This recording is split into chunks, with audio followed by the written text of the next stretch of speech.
Hello friends, welcome to moments and moods.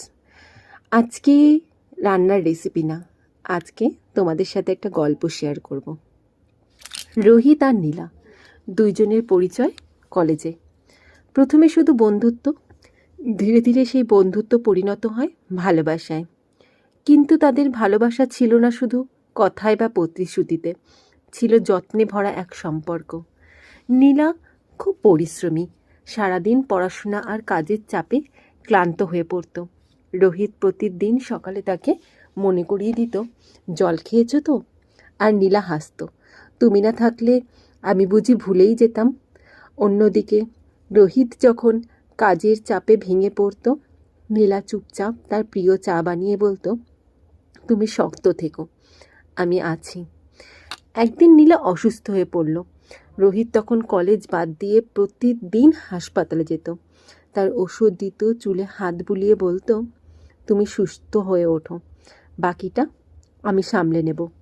সেই দিন নীলা বুঝেছিল, ভালোবাসা মানে কেবল একসঙ্গে থাকা নয়, অন্যের সুখ দুঃখে পাশে থাকা, যত্ন নেওয়া আর বিশ্বাস রাখা। ভালোবাসা শুধু কথা নয়, যত্নের ছোট ছোট মুহূর্তে লুকিয়ে থাকে তার আসল রূপ। যেখানে কেউ কারো প্রয়োজন বোঝে, সেইখানেই জন্ম নেয় সত্যিকারের ভালোবাসা। ভালোবাসা মানে যত্ন নেওয়া। দিনটা ছিল বুধবার। সেদিনকে আমারও ছিল অফিস, আর কৌশিকের ছিল রাস পূর্ণিমা উপলক্ষে অফিস ছুটি। আমি সারাদিন অফিসের কাজে প্রচণ্ড ক্লান্ত হয়েছিলাম। তারপরেও কৌশিক শুধুমাত্র আমাকে একটু স্পেশাল ফিল করানোর জন্য সেই দিন দুপুর থেকে রাত অবধি সবটা নিজের হাতে আমার জন্য আয়োজন করেছিল। আর আমি, দেখতে পাবে তোমরা আমি কি করছিলাম। আমি একটা প্লেট হাতে নিয়ে বসে বসে খাচ্ছিলাম।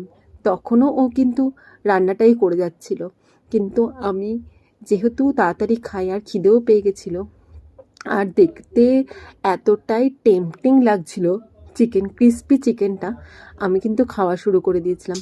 মাঝে মাঝে ওকে একটু খাইয়ে দিচ্ছিলাম, আর ও এক মনে নিজের নিষ্ঠার সাথে রান্না করে যাচ্ছিল। আর রান্নাটা এতটাই টেস্টি হয়েছিল, মানে সেটা আর বলার জন্য নয়। তোমাদের যদি ভিডিওটা ভালো থাকে আর যদি রেসিপির দরকার হয়, অবশ্যই কমেন্টে জানিও। নেক্সট একটা ভিডিওতে আমি তোমাদের সাথে রেসিপি শেয়ার করে দেব। আজকের জন্য এইটুকুই। ভালো লাগলে লাইক অ্যান্ড সাবস্ক্রাইব করে দিও।